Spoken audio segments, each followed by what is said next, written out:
Anyway, the joys of ukuncelisa ngcono ngidonse kanje.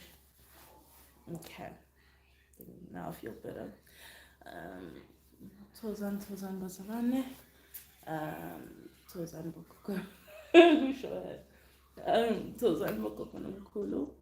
Unina nonke nje ngithi amen.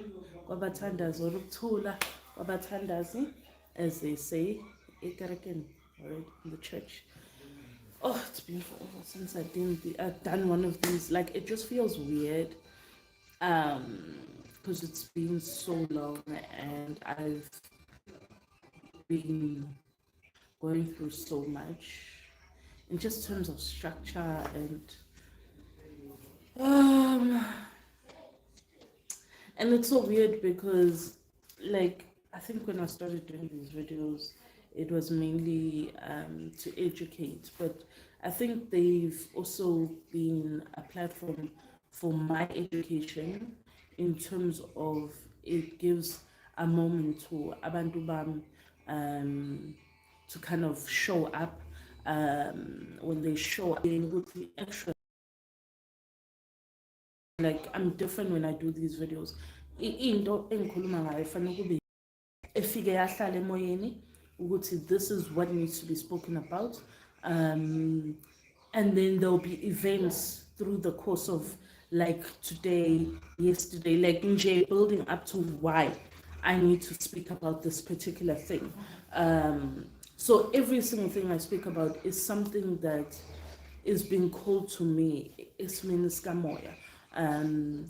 well as sometimes it's something that somebody asked me that activated isimo sikamoya ukuthi kube isona sokuthi actually we need you to speak about this, ukhuluma lento khona kuzokwazi ukuthi into eyithile what I'm going to be speaking about. And it's funny about this particular thing because ithinta esithunyweni iphinde ithinte idlozini, right? Because you need to understand both of these elements imimoya. So when we speak on umuntu ukuthi unemimoya, we start to umhlola umuntu or dissect certain things about the person. Then kuyaqala kuyachaza ukuthi actually uhamba nomoya wesithunywa noma uhamba nomoya wedlozi noma uhamba nemimoya yakho kokubili, right? And the thing that makes it special about speaking on what I'm about to speak about, which is faith, is that, you know, lento winto ejulile esimeni sethunywa nengelosi, it's spoken about widely in different verses. It's spoken about in Ephesians, it's spoken about in Corinthians, it's spoken about good James, Makhosi, it's spoken about good Luke. You know, through the course of the Bible, faith is something that is consistently spoken about because ayikho into esingayenza without ithemba. You know, more umuntu onemoya, you are a person that already by virtue you're walking blindly, right? Umuntu okhetha ukuthi uzobona izinto not as they are emehlweni but as they are spiritually. So ukhetha ukubona ngomoya and not ngamehlo. There's a joke that I tend to say whenever something happens, because ngibengaboni, right? There are moments where I'm blind and I can't even see something that's in front of me, and I'll be like ngakhetha ngathi ungqongqoza idlozi, right? Ngakhetha ukuthi between ukubona ngamehlo nokubona ngomoya, ngakhetha ukubona ngomoya because the truth is you can't see with both. And you find that abantu abahlushwe memoya kakhulu tend to have a problem with their eyesight. I remember ngangahlola umuntu who was blind. I think it was last year. Yeah, it was last year. And one of the things, we had an online consultation. One of the things they kept saying to me, umoya, was that isithunywa sami because ngihlala isithunywa and I do online kakhulu, more so than it was. Anyway, so kept saying ukuthi lo muntu loyo akayeke ukuthi akabone emehlweni because bayasitshela abantu bakhe ukuthi ayikho into engayiboni. And the truth is there's nothing he couldn't see around him when he focused on his eyesight yamoya rather than eyesight yakho ukuthi yamehlo ukuthi imshayile, right? And so there are things that happen that come from tragedy, right? And faith teaches us that just like fire, fire purifies, right? In order to get gold, walimala emehlweni esemncane. So he wasn't born blind. He could see through his childhood. Then there was a particular time in his childhood whereby walimala emehlweni. Melimala emehlweni, I think mekuthi ngikhumbula kahle story, walimala his one eye and angazi kwaba ne effect on his other eye, and he ended up in his adulthood losing both eyesights, right? So the one eye stopped working and basically the other eye after a while it followed. And izwi lalithi he had to alimale so that ezokwazi ukuthi abe nethemba esimeni sakhe zizinto azibona ngomoya. Because some of us need tragedy to happen on a large scale so that we know what this is where our focus needs to be. So when we speak on faith, right, it's not something I know oh, have faith in God, have faith in this. But the truth is, for you to survive, esmin sikamoya sako, to survive in your spirituality, to survive esmin somuntu onentwaso, to survive as umuntu onesithunywa ekufanele mhlawumbe sisebenze noma isithunywa sasemandleni ukuthi into yakho inyakaza ngokuthi fanele do certain things. You need to have faith in what you walk with. Abantu abaya ukuyohlola, for example, bese utholakala ukuthi unentwaso. One of the things that ends up finding you entwaseni ezirong is the mere fact that you're not trusting your people to help you enough to guide you so that you are able to find where you need to be, right? Even though not every person otwasayo, twasa through not every person otwasayo some of the people, as I call it, have had to go through spiritual adoption where ubonile ukuthi ugobela othile angakusiza uhamselana nezinto uhamselana nazo, whatever the case may be, because our reasoning is different, right? You undergo your spiritual adoption in a particular opel. So that in itself requires you to have faith in your people ukuthi njengoba umoya wakho ukutshelile ukuthi this person can help you, irregardless of what comes. You need to trust ukuthi in whatever I'm going through and whatever I'm going to go through. The connection, sorry about that, Wi-Fi city fafa. But if umuntu wesithunywa, and there are things about, and isithunywa is it's such a simple spirit but so complicated at the same time. So if umuntu wesithunywa kuphela, right, without idlozi, just isithunywa, nakhona it needs you to trust every single thing that flashes before you or that speaks upon you, that sounds like you are speaking to. You need to entrust ukuthi njengoba le nkulumo ifika phezu kwami, le nkulumo le izongisiza ukuthi nokuthi, yabo, and understand that your people have placed this particular spirit in your life for whatever reason, right? You have been chosen for whatever reason, for whatever reason. But trust ukuthi uzombulelwa in due time. And not everything that happens, whether tragic or beautiful or exciting, not everything that happens does not have impumelo yakhona. Everything has impumelo yakhona. There's a reason why you have to go through certain things in order to get to a place of enlightenment or to get to a place of greater understanding or to a place of fulfilling your purpose.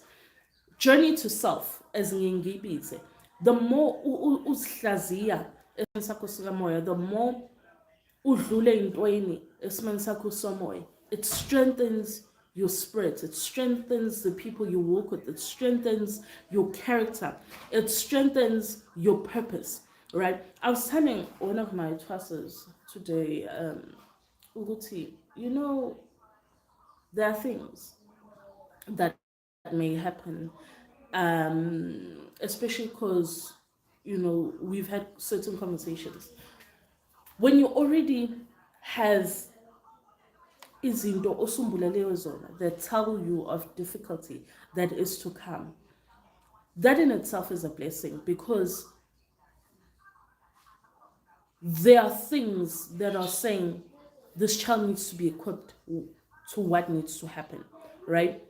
And mekuthi uyambulela ukuthi kunobunzima ofanele udlule kubona, you then get tested on your faith ukuthi, do you have faith in your people enough ukuthi they will come out of the other side better, stronger, and equipped with what they need in order to carry you through life, right? Because in everything that you go through, it's to equip you for amanyama circumstances, right? Even if those circumstances are not exactly the same as the original thing, or but ultimately, ikunika like amathuluzi ukuthi ukwazi ukuthi yazi lela mbokodo ngangalishaya noma ngangashaya imbokodo cishe kufane nalo kuze kushaya lela mbokodo. So now you have this uyajima. Every time you do these things uyajima, and it equips you ukuthi njengoba ujima nje kunokunye okusazoqhamuka okuzodlula amandla, okuzodlula ukwenza, okuzodlula anything you have ever experienced before, right? And unfortunately, into engayisho ukuthi, sometimes as much as we don't have answers and as much as ukhulu utshela ukuthi, oh no, it will be okay, sometimes it's just not okay.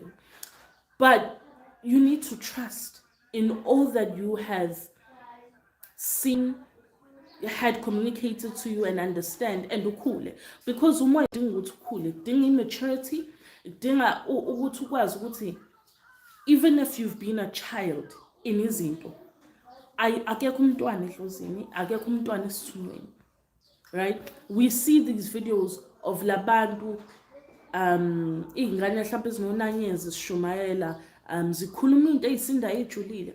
I have my children, sometimes I'll listen to them speaking on things they have no business speaking about. But idlozi noma isithunywa mesiphila phakathi komuntu or phakathi komntwana, lo muntu by virtue usegugile, usemdala, so une understanding, right, of what they speak about. So now it's for you to sit and say, okay, nansi into engidlula kuyona, le nto le isehlula umthandazo ade ngangiguqa ngithandaza, isiyehlula ukuphahla ade ngangiguqa ngiphaphatha ngibiza abadala ngikhuluma nedlozi lakithi lingakhulumi back. Uthola ukuthi kuthulakele. Njengoba kuthulakele, it's a moment for you to reflect and understand ukuthi okay, njengoba ngidlula kulento kudinga ukuthi ngidlule nginethemba ukuthi njengoba isibekiwe phambi kwami or le nkinga isiqhamukile phezulu kwempilo yami, I will make it to the other side. There are things I'm going to go through and I'm going to cry about it, I'm going to scream, I'm going to freak out, but bottom line ngizodlula. Because a lot of things zama cliche or uthola ukuthi ade ikhulunywa nanandaba na, but the bottom line is uzodlula. Ayikho into engadluli. We speak about, I think there was a video we spoke about Sino Shabala, or was it just me? I can't remember. But we spoke about the children that we've lost. We've spoken about the things we needed to go through even within our relationship, where sometimes I'm done. I've spoken about the fact that department iyasinda, angazi ke ngangaki ngigila amathwasa ngoba kwamanje sangigila, so nje it's just a thing now for me. But even in the last 2 months, even in the last 2 months, ngizifuna ngidlula kwizinto, and mind you, my people, my ancestors bathule nginikile edlozini, kukho konke sengikunikile esithunweni, kukho konke esengidlule kukona that has tested me as a person, that has tested me as ukobela, that has tested me as umama, as umfazi, as umntwana. What must I do now? What more do I have that I can give?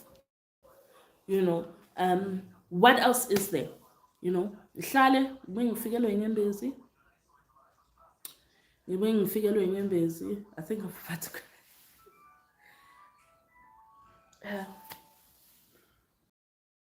hlale yabo jule uzibuze ukuthi do I have anything else, right? Do I have anything else to give? Do I have anything else to do? What else do I have, right? Then kuvele kufika idlozi usaxakekile usahlelwe inyembezi usazizwa ukuthi angikho right. Lifika idlozi lithumela umuntu sizohlola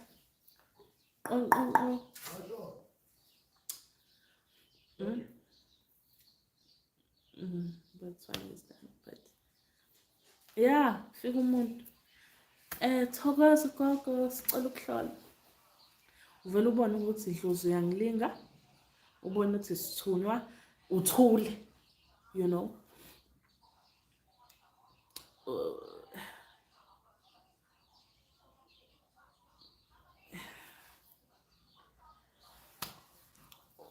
yeah, usifune and ubona ukuthi actually this is not happening. No, babe, I'm not trying to cry. Like, Wednesday today. Yeah, it's that day, ne?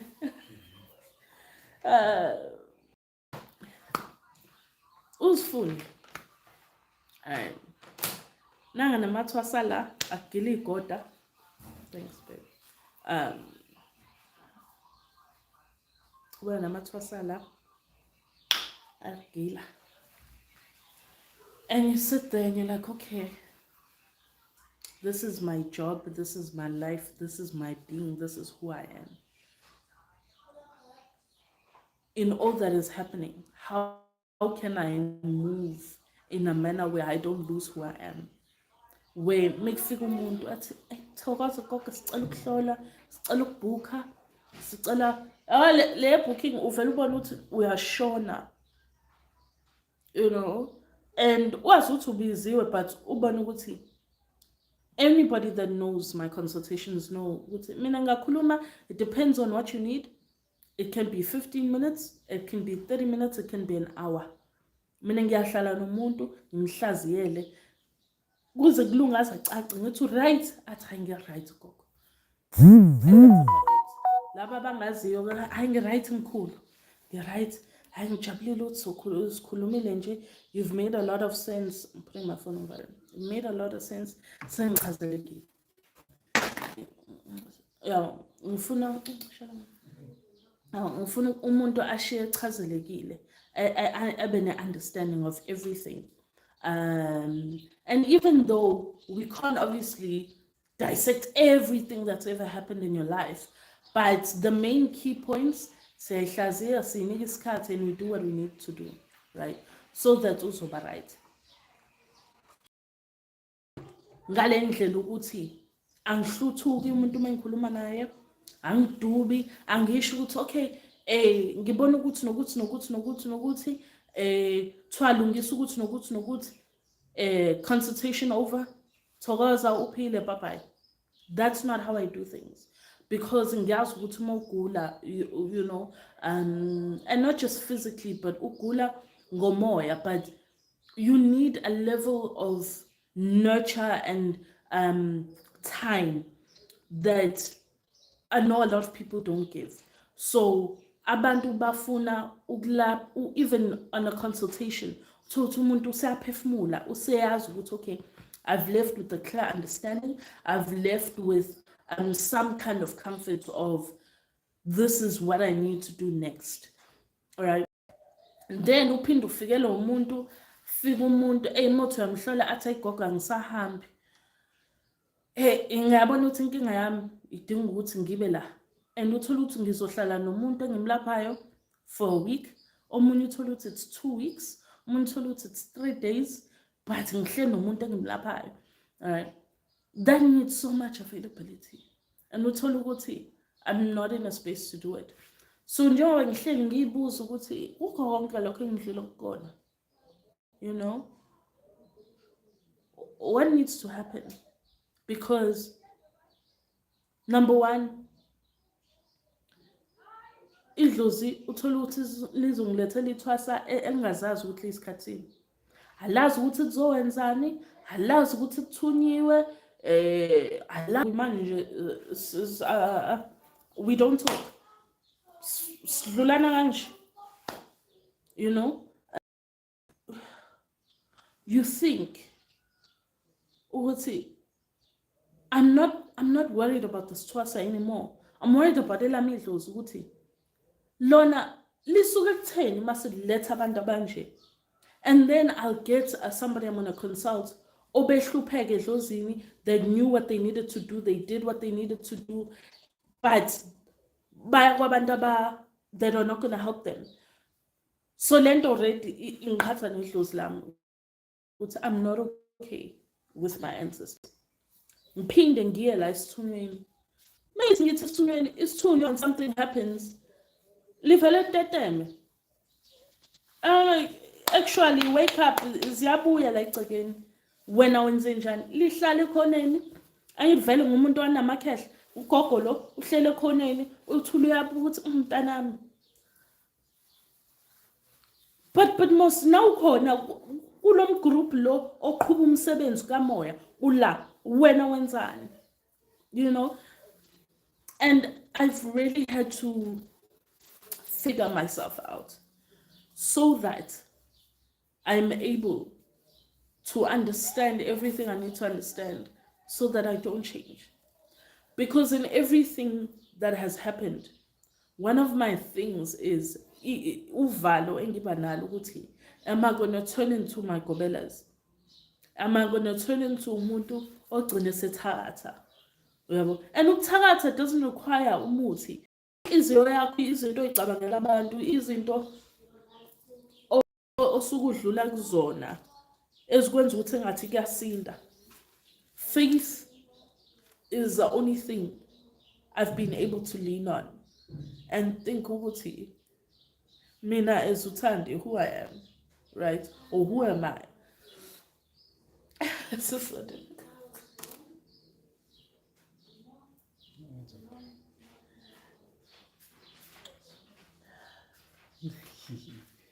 It's okay. It's wisdom.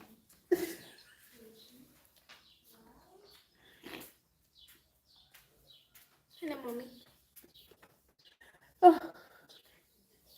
Tuna is just hard. Just breathe. Okay.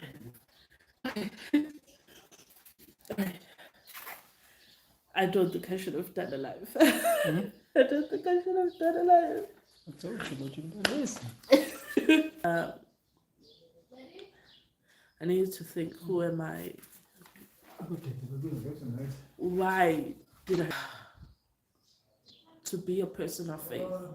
Because isivumelwano konke, isivumelwana ongena naso nabantu bakho. Ungena naso nabantu bakho uvume konke. Uthi Dlozi ngisho kunzima ngizoma. Uhlale uguqa uthandaze ngisho uze uthi awusenamthandazo. Ubaphilela abantu ngisho bengakuphileli. Ngisho usho ukuthi umuntu mhlambe umlaphi. And I've seen it with even people that I've dealt with. Umlaphi umuntu uwena kusasa uwenzela ushido phezu kwashidi. But kulokho uhlala uthi uNkulunkulu kulungile. Inkosi ngima nawe. Because bottom line angibizwa ngilo muntu ngibizwa wena. lolu gcobo nginalo nalo gcobo because ingelosi ezulu yahlangana nesithunywa sami yathi kunomntwana ozozalwa, lo mntwana wena uyisithunywa sakhe, uthunyiwe kuyena ukuthi uyomkhulisa, uyomembulela, uyobumelusi wakhe kuze kufikelele la akufanele kufikelele khona, kuze kube iy'nsuku zokugcina zawo lo mntwana.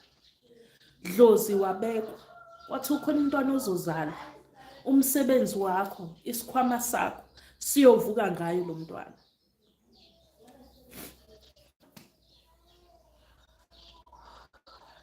Bazalwane, angibhemi kunele dlozi elime ngobhozo ugwayi nje ula uthi qaqako. So labekwa-ke idlozi kuthiwa umntwana uzozalwa, uzovuka ngaye, iy'khwama zakho zizovuka ngayo, konke okungokwakho kuyolunga ngalowa mntwana. Mawuzalwa kunezinto odlula kuzona, iy'gaba ney'gaba ney'gaba empilweni. Ngimdala but ngisemncane. Thank you, baby. Ngimdala but I'm fine, baby, I'm fine. It's just mommy's praying day and IsiThunywa and all of that. Okay, baby, okay. Igaba ney'gaba engidlule kuzona ezingaphezu kwami. Ngidlula kwizinto ayi-40s, right? Oh, mase sevele singqongqoze ukufa. That's when I should have gone through certain things. But I go through them and I think ukuthi this is my fire.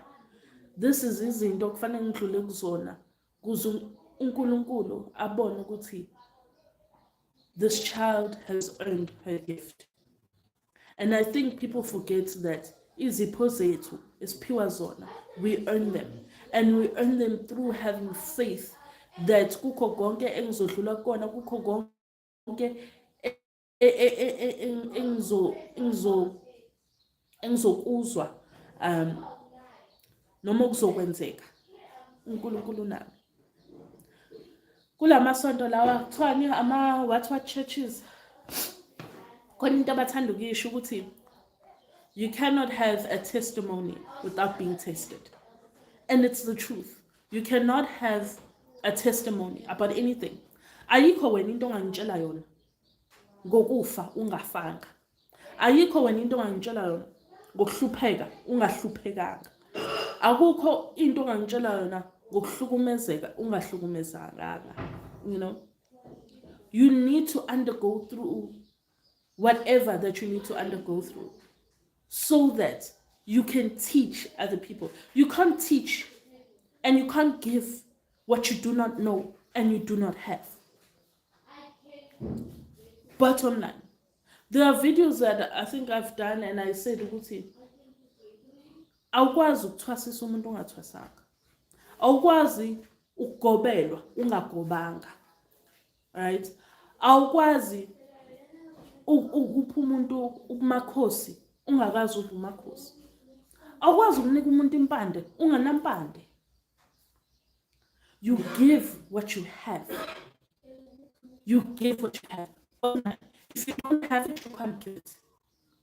That's why even mina mekuthi angiyazi into, ngiyamtshela umntwana leyo angiyazi. But what we can do singayiphahlele.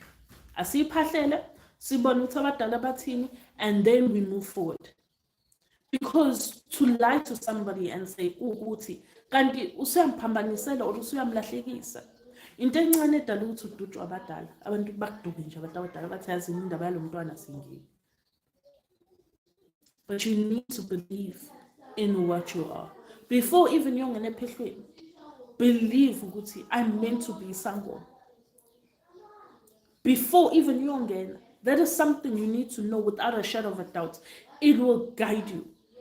it will guide you, because no matter what happens, noma kuthiwa usuyagileka lapha ephehlweni, kunento ezokuvusa ukuthi lungisa still.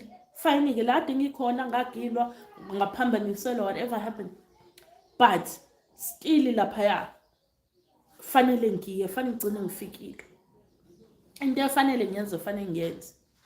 You will always fight for what you are, because you know before you even went into Pehla, you knew that's who you are meant to be. Whether you're meant to be Ucamagu or you're meant to be Makhosi, you knew that's where I need to go, that's where I'm, right? Even if uzotwa sundao or rumzao, you need to know for a fact that's where I need to be. If I need to Ucamagu, you need to know for a fact that's where I need to go. Ngathosa umzawo kodwa ngiyabona amaphupha ngikhomba kuMakhosi, or ngathosa uCamagu kodwa ngiyabona ukuthi amaphupha ngikhomba kuMakhosi, or ngathosa uMakhosi but ngiyabona ukuthi amaphupha kodwa futhi kaMakhosi, it's not a big problem that we have.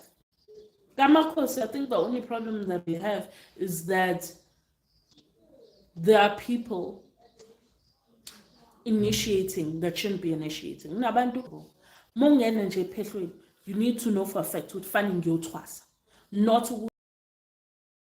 to structure yourself, have building blocks, so that one day you can be a sangoma you can be proud of and your family can be proud of.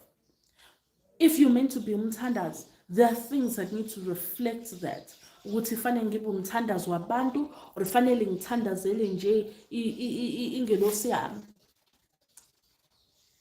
There are things that are basic groundwork that you need to know before you do things. Because at this stage, bazalwane, we cannot be having the same conversations that we've had. And also, there's no quick way to do this. And I think abantu get into phehlo thinking hang on giving pooper before ngene, now my dreams have stopped. Sometimes your dreams stop because usuwenza lento vela de beyifuna. Engangiving hlola before angisakwazi ukuhlola. There are things that are preventing you from doing certain things. You just need to figure out why and then deal with it. But ultimately, kunezinto ozodlula kuzona ezizosinda. Uphehlo is not meant to be easy. Ukuba umthandazi, kona kuyintwaso, kunentwaso yakhona that you go through. And IsiThunywa, I think for me, I feel like it's worse than idlozi. Because IsiThunywa sihlezi sifuna ukubhekelela abanye abantu, asikubhekeleli wena mnikazi waso. Asikubheka ukuthi right, yonke into right, udinga imali, ayikhuleka, othi ngikusothe emalini. How udinga imoto, yazini othi ngikusothe emotweni. How uyathakathwa, othi ngiyodila naye lo muntu okuthakathayo. IsiThunywa does not do that. IsiThunywa nje hlezi sihlupha ukuthi awumakhelwane Nkosi yami, uyagulelwa.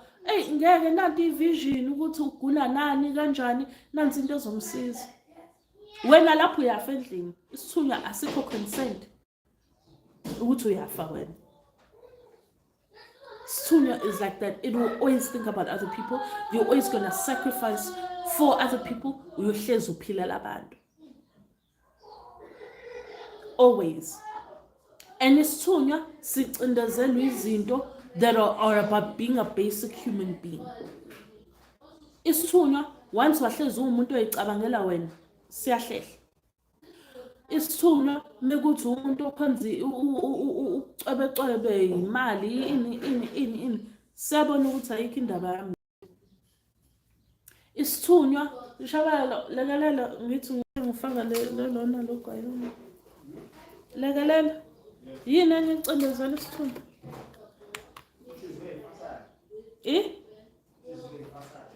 Inhliziyo eyifasayo. Sifuna umuntu makwenzeka into, you're asking yourself, but why am I not getting this, or why is this not happening for me? Alifuni ukuthi uzicabangele wena. Ifuna ukuthi umuntu mekuthi uthenge umuzi, ujabule uzephule. Kodwa wena uhleli to the point where it will drive you crazy. What else? Shaba. When there's a sample list, I'm running some. She said, I think that was.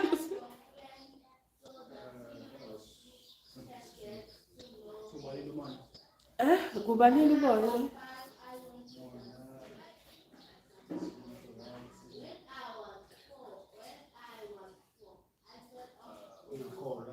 Ungakholwa, but faith, basically. Kuzinyeza. You can't. Ukuzinyeza is like so annoying because it's too nyokaleyondo frustrated because it's like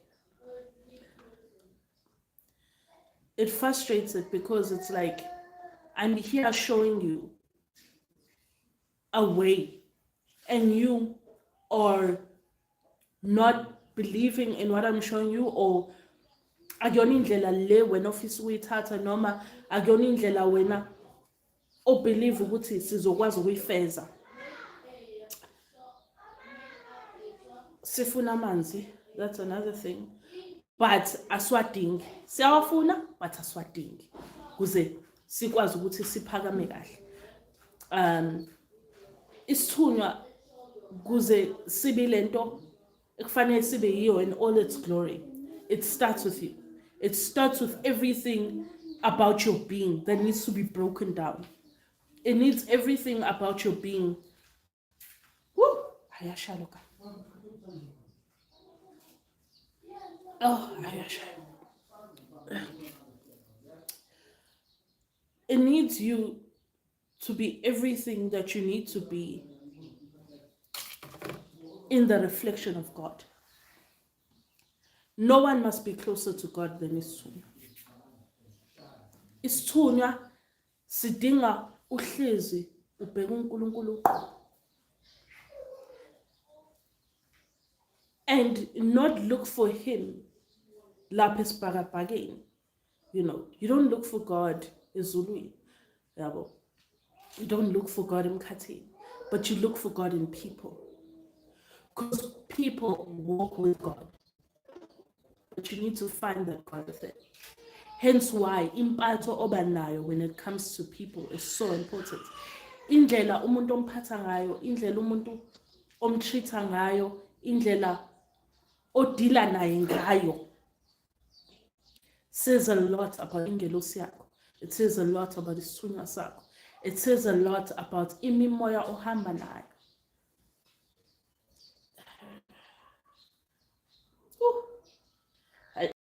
Gaya eating.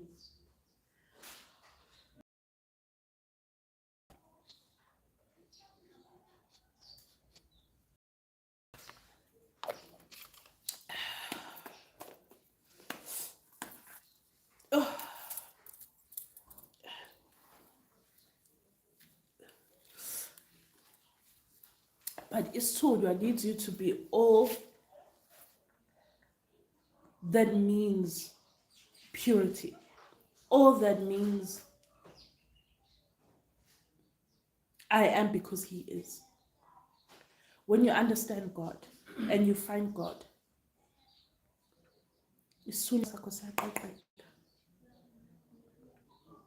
then masuhamba manzi. Isithunywa sakho silokhu sihlambululeka sidonsa amandla. But siqala ngawe. I have people that will ask me, or I'll have people that will come athi umuntu engakhuphula isithunywa. Kodwa isithunywa awusiboni, hayi ngoba sikho. But umuntu akakamazi uNkulunkulu. When I cry, I think sometimes you'll have somebody worry that I'm weak. Sizusize ezweni esiphila kulo, sizusize ezweni phansi kwabantu esiphila nabo. Sizwa usizi lomunye umuntu okufanele ukuthi makasizakale. Sizwa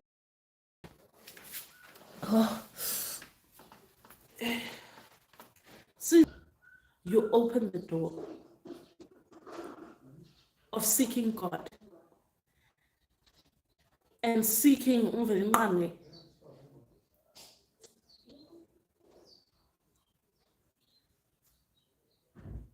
la ingakhona phansi kwabantu ngisho kumnyama kunjani, because there cannot be darkness and no light. Everybody has light. I've had people come adelela umuntu. I was on a call the other day. Usisi, okhokha consultation. And it's all because ngiyamzwela lo sisi bengifuna sizakala. Ingakho ezinye izinto ebime ngicontactile ngimphendule kuzona. But khokha imali ye consultation, makhokha imali consultation, wabhuka, wangeza. Wathula wangasho ukuthi ay angisezi because wathula nje. I think for like a month. Wabuya esefuna ukuhlaziyelwa iphupho. Ngamphendula kulelo phupho. Mind you, everybody knows, anybody that has watched my videos, you know you pay for dream interpretations. But ngathi ngoba wakhokha uthi ngimphendule. I think akusasa waphinda wasenda iphupho. Ngamphendula. Mengimphendula, and then wayesethi ayi useza uzoza manje enye date. Ayibhuka leyo date. Usisi lutho ukuthi afike. Wathula futhi wangachaza ukuthi ayi angikwazi ukufika because wathula. And again a month later usabhuka usethi ngiyaphuthuma ubhuka consultation akwazi ukufika kumina so ucela ukuthi kube online. Angitshela ukuthi we need to rebook because you have changed e-booking more than once. You haven't fulfilled the commitment. Because mina umuntu methe uyeza ngiyamlinda ngihlehlisa into zami ebengimele ngizenze kuze ngikwazi accommodation or a consultation with me and thanda ukurespond and ngasho ukuthi hayi gogayi hayi impela sihlalile nawe. Ngiyahlala ngikunike sonke isikhathi osidingayo bese ngiyashoka mase sengishawa isikhathi ukuthi hayi ngishawa isikhathi. I remember I've had people come here with books. Athi nangibhale phansi zonke izinto engifuna uyibuza, ngibhale phansi yonke into engifuna ukuyi-understanda khona sizogibela phezulu kwazo uma sengiqeda ukuhlola. And I do that. So lo sisi mase ngiphendula ethi bengazi ukuthi fanele ngikhokhe again because ngangikhokhile before. Ngachaza ngathi hayi sisi isimo sokuthi wena awufikanga for your consultation twice and you didn't even explain yourself azange usho lutho usufika usuthi usuyidinga urgently booking. So you have to rebook. Everybody knows you need to rebook. Why say to you hayi ke bengazi ke mina uthi fine rebook because bese ngikhokhile awuchazanga lutho so clearly benkupha nje leyo mali. Hayi ke if kuthiwa ikhona i-refund edlozini ngabe ngayiphinisela inkinga ukuthi ke ayikho i-refund edlozini. Ukhiphile imali ayibuyele emuva because lokho kuyisiqalo kusekumina, not to you, me. I'll have the problem. Imali once uyikhiphile edlozini it's like uyidlala emsamo awukwazi ukuthi uphinde uthi that's why ngimtshela mina umuntu awukho ushintsho emsamo mawukuthi wena ufika nemali exact mawufika no500 and I've had people come uthola ukuthi ufika no500 anashintsha vele athi gogo ngakupha unike isikhathi sakho ngiyabonga ngoba lokhu ngaba ngikuthola ngandawo. I've had people appreciate that or I've had people thola ukuthi abhukhe consultation abone ukuthi ngihlalela isikhathi singanani aphinda athumela athi ngibonge nje ukuthi unginike isikhathi. So I do that. But when I get responses like that ngakhetha ukuthula hayi ngoba nginqina ukuphendulana naye, but i-bottom line yami ukuthi I'll always have one or two of those kind of people come to me, and I cannot be that healer onengelosi onesithunzi ozolokho eqophisana nomuntu uthi hayi phela singajoyina ngabe kukuthi. It doesn't work like that. So when I do that and khona izinto angeke ngizibambe kuzona ukuzikhuluma, I'm not doing it for you, but I'm doing for the God I have worked for in me that needs to recognize that God, we cannot be getting into this conversation because ngeke iziye ndawo, ngeke izingiphakele mina, ngeke izingiphakele emoyeni wami, kunalokho izongibambezela in who I need to consistently be and who I am meant to become. When you are built for greatness, understand your greatness and understand that the God osebenza ngaphansi kwakho, the God that built us, the God wasibeka lolu gcobo, the God that took the time to make us, did not make us so that singazithola kwizimo ezosihlehlisa emuva, kepha fanele sizithole kwizimo ezosiqhuba phambili. That's our God. So you seek God in everything. You seek God even more senza nabantu. Ubona umuntu ukuthi kunomuntu omsebenzini ohlezi kucindezela, ofuna ungaprosperishi, ofuna ungayithole upromotion, ofuna uhlezi nje umuntu oxhaphazekayo. But umkhulekele. Uthi Nkosi uyangibona la ngikhona. Nkosi uyangibona lesimo engikusona. Ngicela ube nami. Ungipha amandla ukuthi ngibhekane nalowo muntu, ngisho ngazi ukuthi akangifiseli lutho okuhle. Usho ukuthi uNkulunkulu iba nami. Ngisho ubone ukuthi lo msebenzi ngikuwona noma lezi zinto engizenzayo asingishonisi phambili. Kodwa ngoba ungibekile la ukuthi ngiqhube lokho fanele ukuthi mangiqhube. Ngipha amandla okubhekana nakho. Everything requires you to be the bigger person. Everything. Especially monestul. It requires you to be the bigger person even when it's hard. Even when you feel like today I want to be petty. Namhlanje nje ngifuna nje umyisa. Ngibenza abantu babe busy ngoba u1 no 2 no 3. Lo 1 no 2 no 3 is irrelevant. Umuntu ocindezela kayi wena. Umuntu ohlehliseke emuvi wena. Kukho konke. You have to have faith. You have to look for God. You have to do what you need to do in order to push forward. And ukhule emoyeni. Ukukhula ngomoya is not easy. And if it was, ngabe abantu abathwali kangaka. Ukuthwala kusuke kuwena ukuthi ngiyahluleka. And ngifuna into yami isheshe and isebenza ngendlela engayiyo. Ngizofina ngixolele.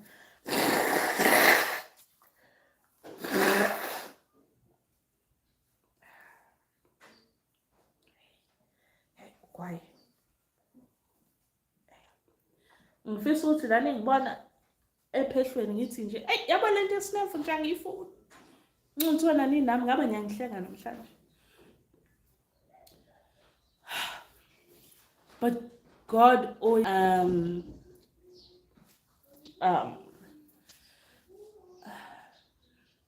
and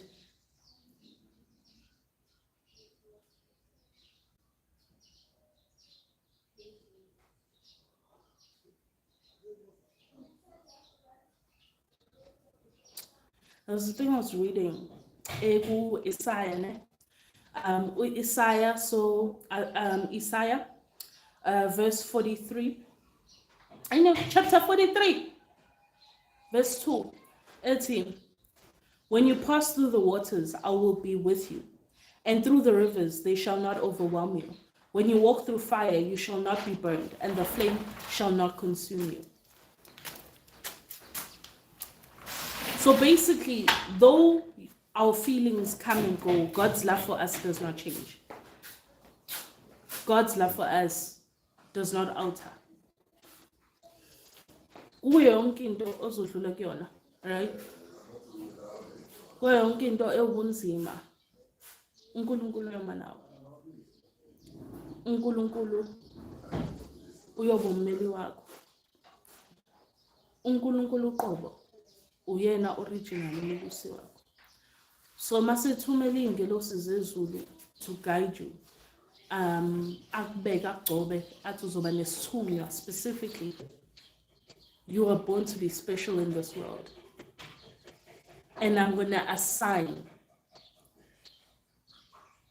a gift that is going to cause your life to be hard and to be difficult, but you shall grow and you shall prosper.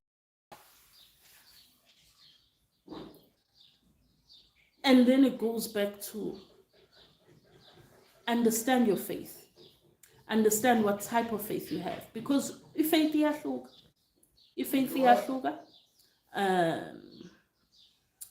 There's I read about how there are 4 different types of faith. Right? There's 4 different types of faith, and in those faiths, right? There's, which is dead faith. And dead faith, and ngibhale phansi lezi zinto so that chazela kahle ngifuna ukuthi sometimes umqondo ubuye uthi hu. So dead faith. So James chapter 2 verse 17 informs us of faith without work, right? In other words, if your faith is real, you'll produce the fruit. That is good work. That is good work or evidence that your faith is genuine, right? I've observed that you don't have to motivate sincere Christians to do what the Holy Spirit is already urging them to do. If your faith is dead, it will be obvious by lack of good fruit and abundance of selfish thoughts, cruel words, and immoral deeds, right? So dead faith is ithemba lokuthi yonke into yakho uyazi ukuthi kunomoya oyingcwele, uyazi ukuthi kunoNkulunkulu, but izenzo zakho azikukhulumi lokho. Azikhulumi ukuthi uyamazi uNkulunkulu, azikhulumi ukuthi unalo ithemba, azikhulumi ukuthi umunye umuntu uyamazi and uya-understand ukuthi siphila emhlabeni kaNkulunkulu la kubusa khona uNkulunkulu, and in order for me to prosper and produce good fruit, I need to be a person of moral being. I need to be a person of purity and uzwelo and patience, right? So when you have dead faith, uNkulunkulu uyazi ukuthi ukhona, but izenzo zakho azikukhulumi lokho, right? Then there's demonic faith, right?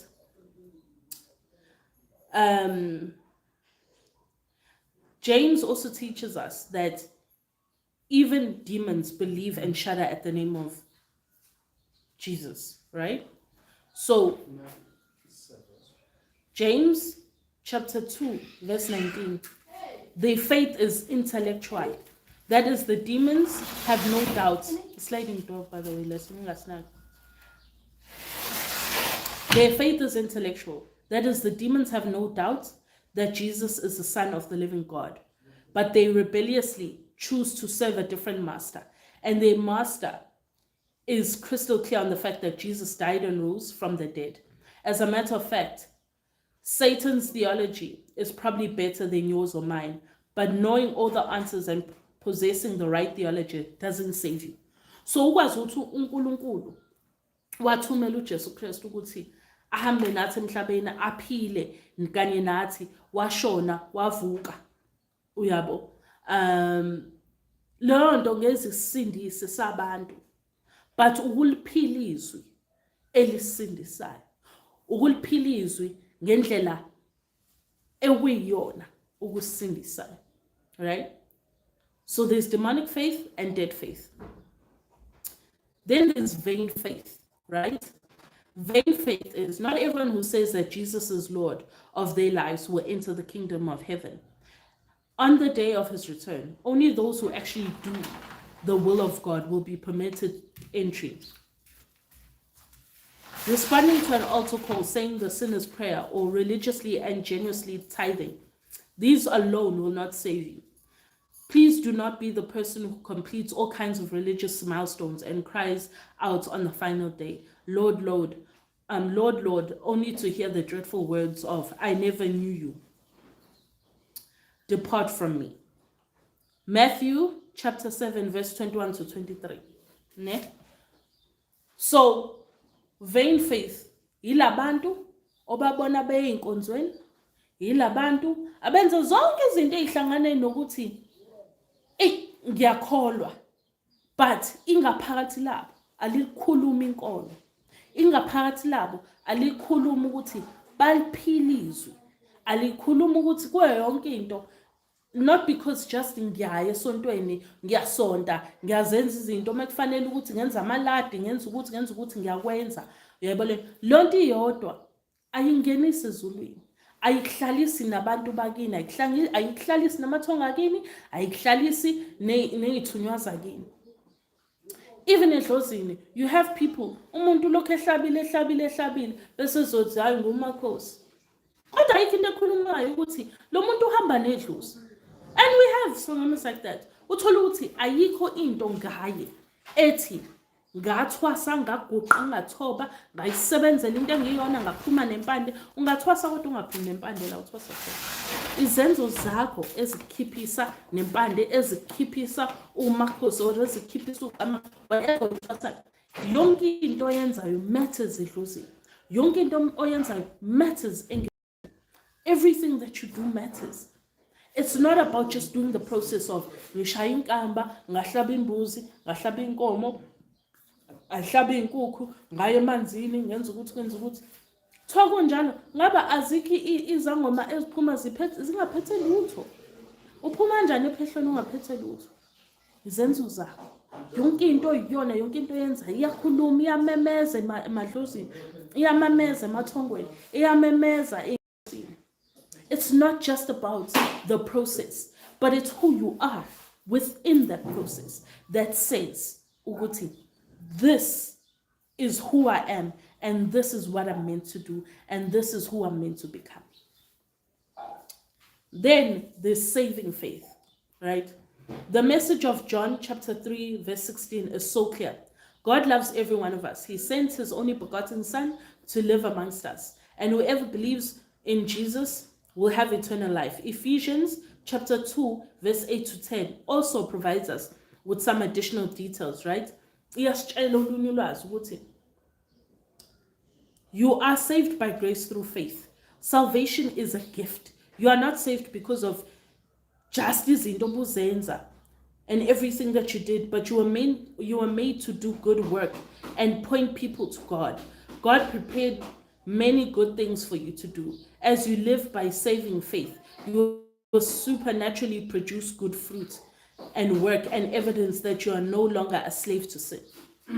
Lekhuluma ngokujula kwalezi zinto ngizibala ukuthi mumphilela uNkulunkulu ukwazi ukuthi ngisho abantu ongaphathi kwabo ophila nabo nabanye ohlangana nabo mawukwazi ukuthi yonke into oyiyona ikhuluma ukuthi uyamazi uNkulunkulu and uyayazi impilo okumele ngabe uyayiphila ukuze ukwazi ukuthi ukhule and uprosperishe esimeni sakho sikamoya.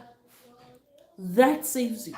That is the thing that is the key to unlocking eternal life, and that is the key to having ibusiso ezandayo consistently through Christ, through God.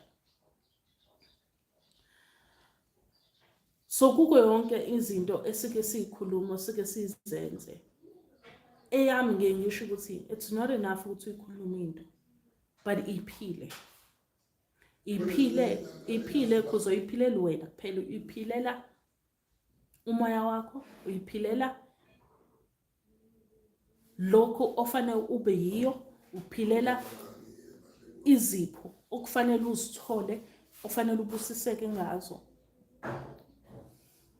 uze kufikelele ekugcineni.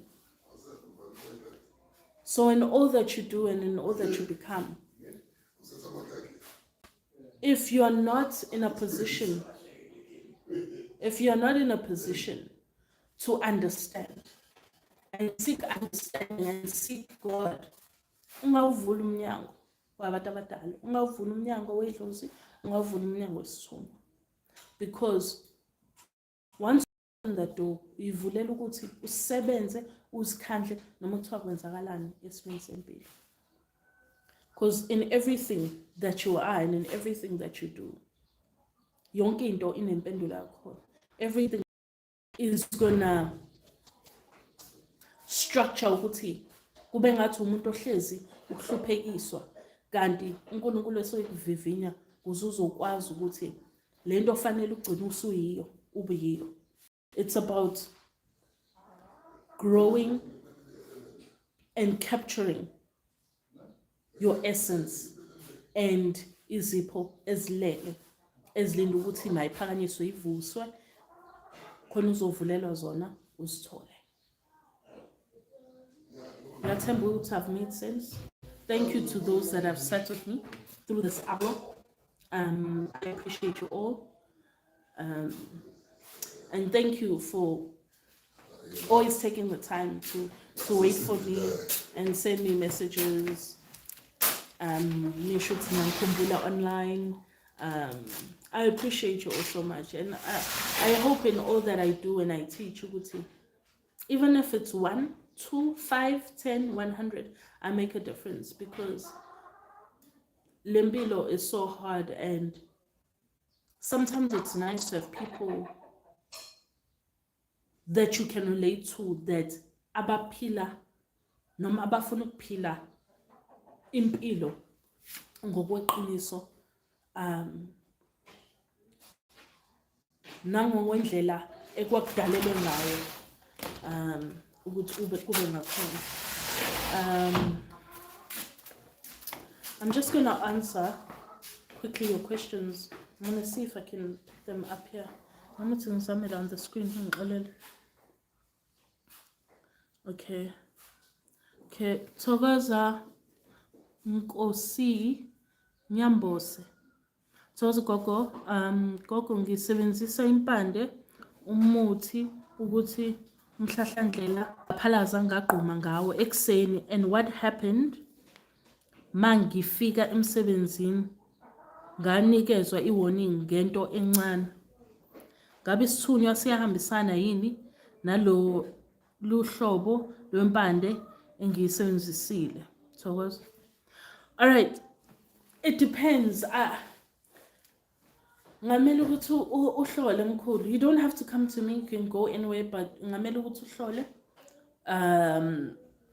because umhlahlandlela or umhlahlandlela understand ukuthi gobongo noma ubulawo, and this tunia doesn't have a problem as long as you're also doing processes where obashinge ngaphandle ingelosi or ithunywa asifuna ukushela ngaphandle. So moshayinga ukhamba lolo or udla umuthi loyo fanele still ukhanyisa izibane zakho, whether it's just white, ukhulume, uthandaze kukho konke. Ngisho ukuthi if you have both, always start with umthandazo. Masiqedile ukuthandaza bese ushaya ukhamba or ushaya inkamba zakho. That way you are catering to both. Thokoza gogo kwandula uzosipha lona. Thokoza. Emakhosini manje sengikhuluma uThabi. Emakhosini, where does one start to understand and connect with the people we work with outside of uphahla? Uphahla is key, but other than that, other than uphahla, it's mesabantu singaxoxa sikhulume. And I said this to Itwasa this morning. I don't know if it registered or I don't know, because you never know. I'm at Twasa sometimes. But sometimes you need to talk to yourself.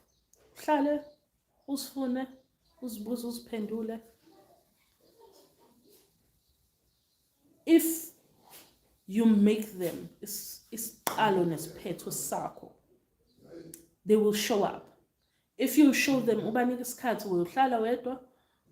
ukhulume uzibuza uziphendula ababhemayo bayabhema.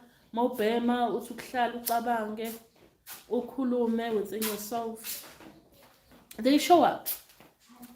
It's like working how do you work nomjolo? How do you work on umjolo wako? How you work on umjolo wako noma umendo wako, that's how you work on abadala. Same. Awukho umehluko. Angithi umnika isikhathi umuntu wako, baby na. That same thing. Yabo leyo energy le. Awukangifonela ngo today baby, awusithandwa sami manje wenze njani? Same energy funakala la kwabantu abadala. Bafonela awusho ukuthi baby kodwa uyawafonela manje badala. Bhema ugwayi wakho uma ukuthi uyabhema, uma ukuthi obhemi hlale namanzi usiphuzela amanzi plain nje usifuna phuza amanzi abangi khuluma.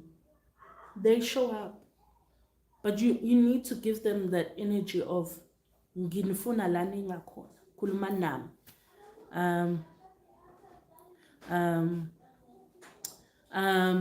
Makhosi, so it's not necessarily about lighting candles, etc. Thank you. Your answer confirms.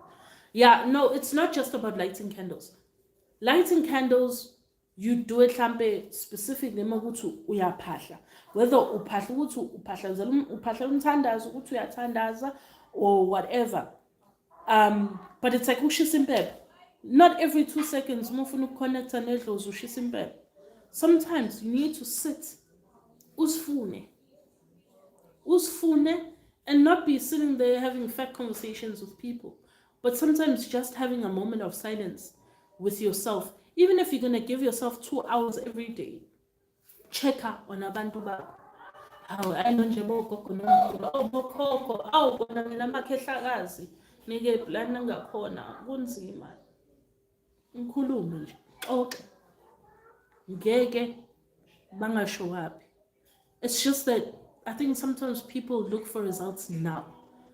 Sometimes how ancestors show up is like, it's like when I explain gifts, no muntu or namathwasa, I'm like, khona umuntu okwazi ukubona amathwasa abantu abadala life, ababone like how you are seeing me, ababone uthi hayibo nangu ugogo nangu amane ngathi uhleli la. Yabo. Khona abantu abanjalo banelezo iphiwe kanjalo. Shabala, I think inkukhu zifuna ukudla.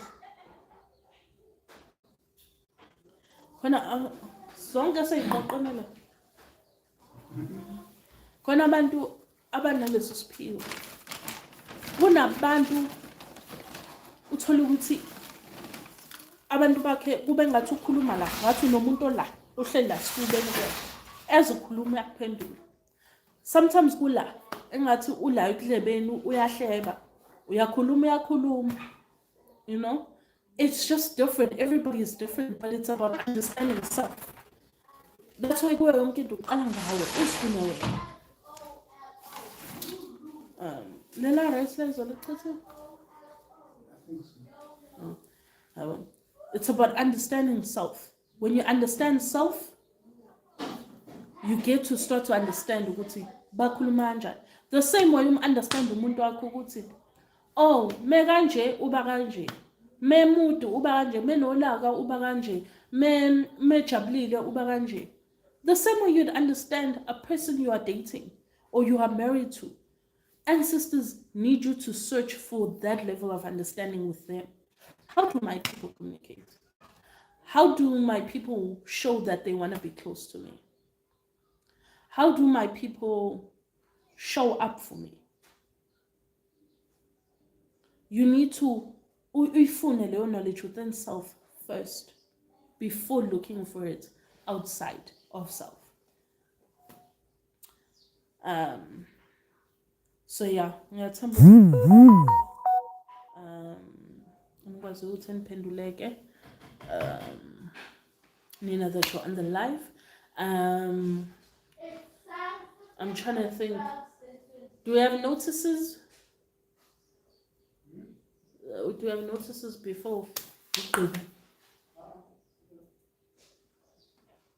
Okay. So,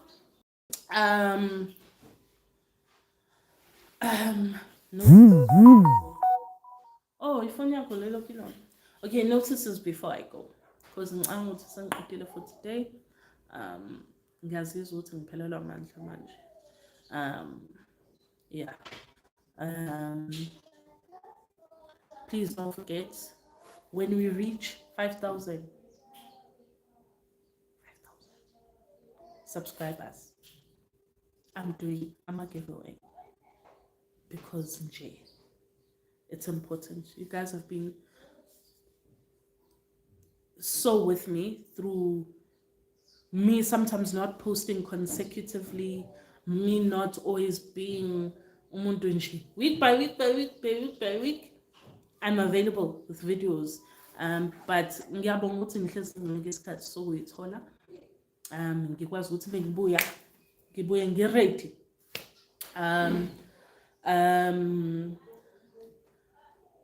So I appreciate you all.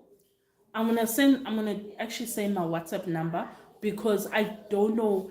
With every video, I always have somebody ask me, how do I contact you? I don't know why that is, but get to WhatsApp. It's 081 548 4108. Yes, leyo number yafoneleka, but sometimes I can't answer. So menga pendulanga, even if you drop me an SMS, those people abangeko on WhatsApp, I do eventually answer. It's just that sometimes I don't have the time, but I do eventually answer. I do check my SMSs, I do check my WhatsApps, and I answer it. I'll never give my phone unless messages and so forth. Don't forget to subscribe, like the videos, and also those that want to join my private community. You can join. There are different packages. My memory is so bad, it's not even funny. The other thing, oh yes, we did a live,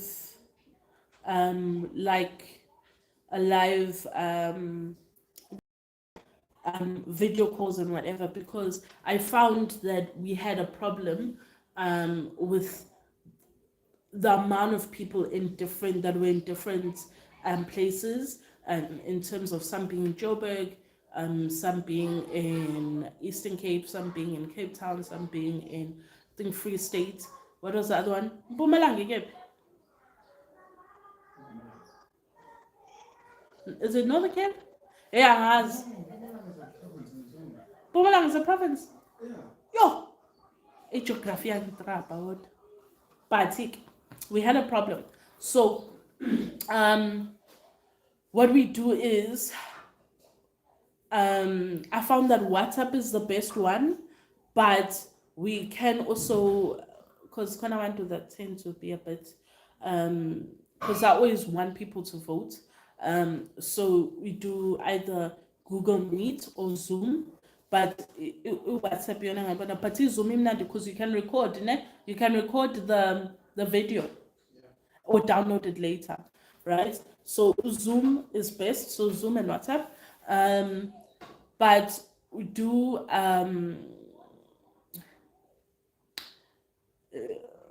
what was it called? What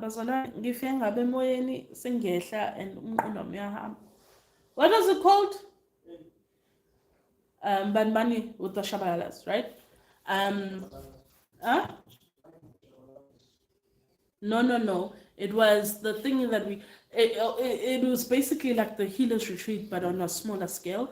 Lunching with the shabalas. So basically, I think we're gonna do next one, Bunny, by August. I'm thinking of doing one for my birthday month, but it will just be me. Even though the name's not gonna change, but it will just be me and all that you guys wanna ask. Then obviously I send each and every person a special package from me. Like a group chat, and we sit there, we spend the day talking about all the things, relationships, Idlozi, IsiThunywa, everything that touches isimo sikamoya. And we have, because there are things that we can't discuss here, but we can discuss there. All right. So I think it was like 600 rand per person. Yeah, I think it was like 600 rand per person. And you book, I think it was like at most, what was it? 10. I think 10's the number. Um, 10's the number because of limits that we might have.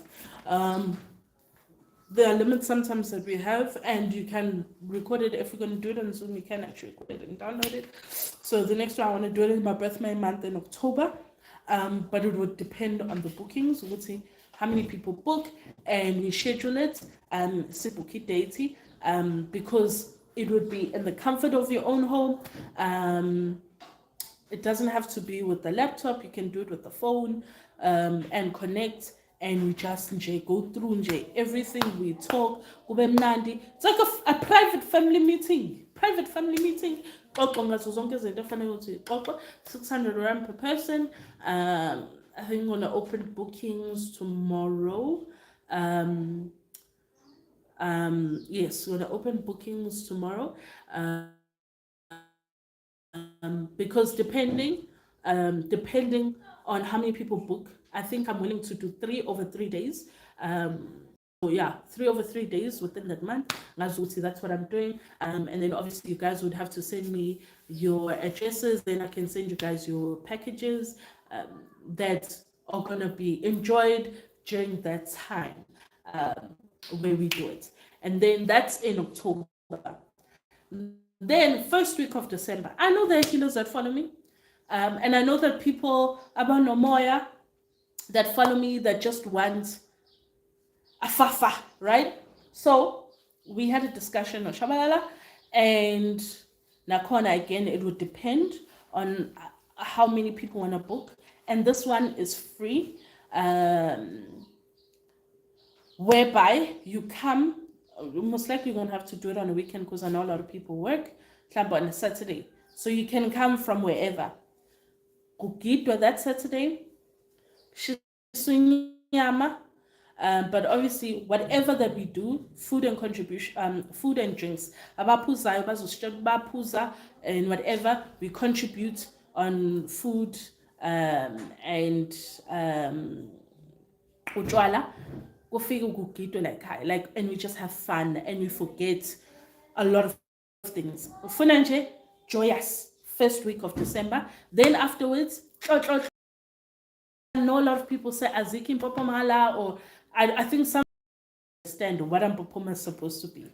Mpopoma is not those places. Rock. I remember I went to Joburg and I was shown Mpopoma. That wasn't Mpopoma. Mpopoma, it's a waterfall. So ziningi like Kiziren. So we go to, so on the Saturday come kugidwa kube njani, sivuke ekseni kuyiwe Empophomeni, siyokhuleka khona, niqale kahle uDecember ni fresh, niqale kahle uDecember nikhulekisiwe emanzini kube mnandi. But there would obviously be food and drinks contributions. Kahle kahle kudliwa inyama edlozini. So if you come, we need to be hla enyameni, ushiswa inyama, tandaz on the Sunday.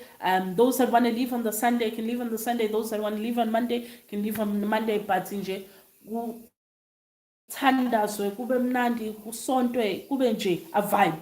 Because we need to end off the year on a high, so that when we come back January, everybody is ready for 2023 problems and blessings. Because where there are blessings, there are problems. So asingabaleki nje. My problems are those blessings more.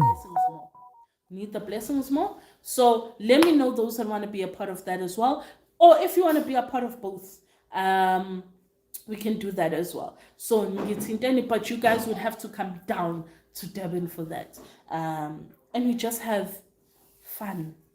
Because nasedlozini ubumnandi bukhona, but busescoopini kushawa iscoop, kuyagidwa, kuyahlekwa, kuyaxoxwa. Sunday nje kuseni ziyakhomba ziyempophomeni. All right, so yeah, let's do this. I want to end the year happy. Nami, I want to end in the year kumnandi. Those that can make it, make it. Otherwise, laba sohlangana nabo ngo-October on a live Zoom meeting, or because Zoom you can download it on your phone, Barcelona. It's actually not hard. We did it before. It was fun. It was nice. And you can record. Those that want to keep the conversations can record it and then just save it and refer to it later. But please don't be those guys that share it, because wow. We want everybody to be comfortable to speak whatever that they want to speak about. All right. So nje ngibonge kwande emakhosini, kwande indlondlweni.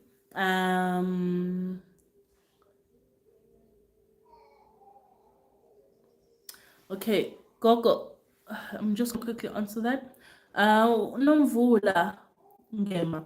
Gogo, IsiThunywa asiwafuna amanzi kodwa siyawasebenzisa. Ngichaze, no, that's not what I said. Angithe mina IsiThunywa asiwadinga amanzi kodwa siyawafuna. I hope now making sense. It's not a need for IsiThunywa sakho to grow, to start to grow, but siyawafuna ukuze sikwazi ukuthi siprosperish, because with everything fanele ube ukuhlambulula imoya yakho. Mohlambulula imoya, you go to the places of water ukuze ukwazi ukuthi naso singacindezeli udoti nezinto ezenzakalayo within or around you. So you need to go to water in order to continuously wash that and be able to now awudinga ukugeza as a person ngithi, but awufuna ukunuka ikhwapha ngithi, awufuna ukunuka ama-parts, awufuna ukunuka umtsintsila, all those things ngithi awufuna, but you don't have to bath. Namhlanje mulala ungagezanga, nothing's going to happen. But makuthi awugezi all the time, what's going to happen? Uzonuka amakhwapha, uzoba nensila, uzonuka ama-parts, uzonuka umtsintsila. There are things that are going to happen. You don't have to go to uxube, but you must, so that awunuka umlomo. Into kanjalo. Yabo. IsiThunywa doesn't have to go to water in order for it to grow and certain things to happen with it. But it needs to go to water, or it wants to go to water, so that it can remain clean and izohlala in the midst of cleanliness and purity. I hope you are clear. So angisho ukuthi aswadinga amanzi ngithe you don't have to go to water in order to grow your spirit, but you need to go to water in order for it to remain pure and all those other things that I counted. Hope I'm now clear, and hope you guys will be continually subscribing, liking, following me on Instagram, Makhosi_Thandi, Facebook, Makhosi_Thandi. I think even Twitter, I'm going to discuss, but now Makhosi_Thandi. But yes, that's all for today. Sizo catch up soon. Sometimes, Bazalwane, when I don't answer also your questions after my video, some of them are long and need in-depth explanations. So I'm feeling it. There are things that I need to explain properly so that they can be clear. Yeah, it's like asking, I don't know what I can make an example of, but there's no it's black or it's white. You need to understand from it going from black to white, what is the process, kind of a thing. So when there's in dating and ngibuza izinto nje after my video, which I can't explain it because futhi angizwani mina nokutype. Ingakho ngisho ku-WhatsApp ngisenda ama-voice notes. Ngiya-voice note ngichazele kahle into ngoba angifuni ukubhala 2 pages. Ngoba sometimes ukuyifunda into ishintsha incazelo yakhona, because reading something is also dependent on how you read it, right? It's not just about reading, but it's how you read it. How do you understand it after you've read it? That's why it's always best to send voice notes. Even umuntu mayefuna ngichazela amaphupho, ngihlezi ngisho ukuthi ngicela ngisende ama-voice notes uma nifuna ama-dream interpretations, because I need to get the full picture. Ngoba press uplay lapha kwi-voice note, ngivala amehlo, ngilifune. Ulokhu uchaza nje ngilalele. Sithunywa siphakame sikhuluma sithi hayi man, le phupho lisho ukuthi nokuthi. So I always believe in voice notes because ukuchaza into kahle, it's easier so that umuntu gets a full picture and ozokwazi ukuthi akunikele incazelo kuyiyona. I think we are done now. Nithembe, niphahle, nithandaze nijule, and always look for God. Have faith in what you are. Makhosi. Now, how do I end this?